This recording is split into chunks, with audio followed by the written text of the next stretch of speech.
welcome back to Neon Trash, all you cyberpunks and retro nerds out there. I'm your host, Tommy the Hammer. Today I thought we would check out this South Korean horror movie called Cinderella. And no, it's not really based on the old story or the Disney movie for that matter. I saw this movie many years ago and I remember it being, quite enjoyable, very visually arresting, visceral, violent, dark, and I also recall that there was kind of a surprise ending, but I haven't seen it in a while, and I gotta be blunt with you guys. I remember pretty much zilcho about this movie, so I'm gonna go ahead. You know what I'm about to do, refresh the old memory. You guys get to check out the trailer, peep that shit, and we get back. You're gonna know my opinion on Cinderella.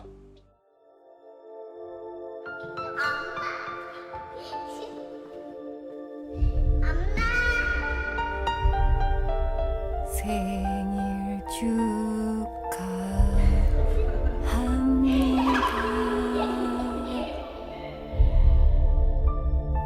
생일 축하합니다.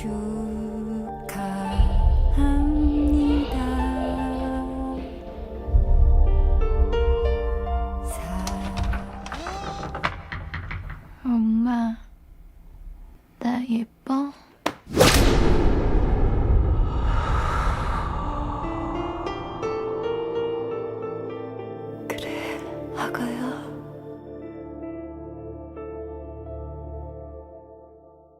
I'd have to say there are quite a few parallels to the old Cinderella story in this movie as well, but I don't really want to go too deeply into what those details are because one of the things I like to pride myself on here on Neon Trash is not giving the movie away, not saying any spoilers. So I feel like going into too much detail would ruin the movie for a lot of my viewers. But with that being said, I feel like this is kind of a classy and stylish horror film, one that definitely reminds me of Italian horror movies, more specifically Giallo. Just about every single scene has a very sleek and almost chromatic veneer to the thing, and I like that. I love the cinematography in this movie. I think the music really adds to it and accentuates this kind of alluring vibe that the overall movie has. It's got this kind of Edgar Allan Poe, William Shakespeare by way of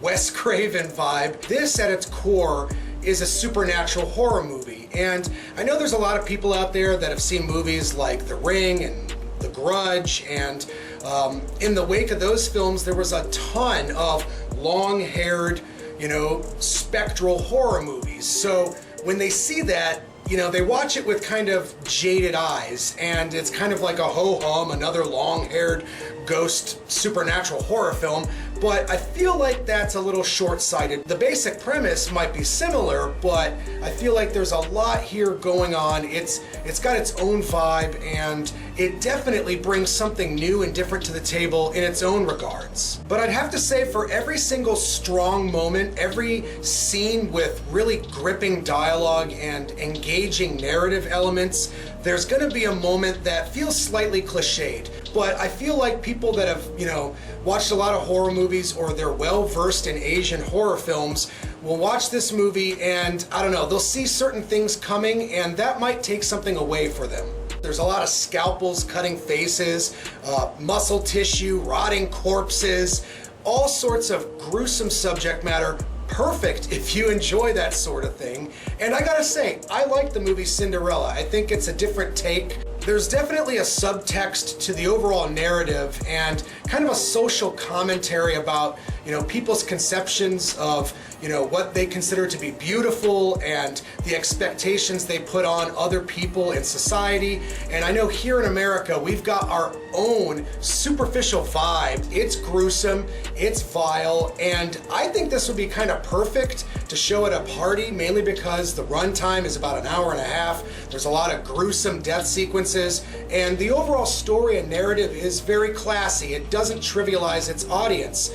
Some of it might be a little bit confusing, and the overall narrative is done in this very disjointed nature, which was kind of a popular thing to do in the early to mid 2000s. A lot of people were kind of copying Quentin Tarantino and this unconventional narrative element. But overall, I like this movie a lot, and I think it's a worthy addition to my ever-growing Asian film horror collection. So out of 10 stars, I could give Cinderella a solid 7 out of 10.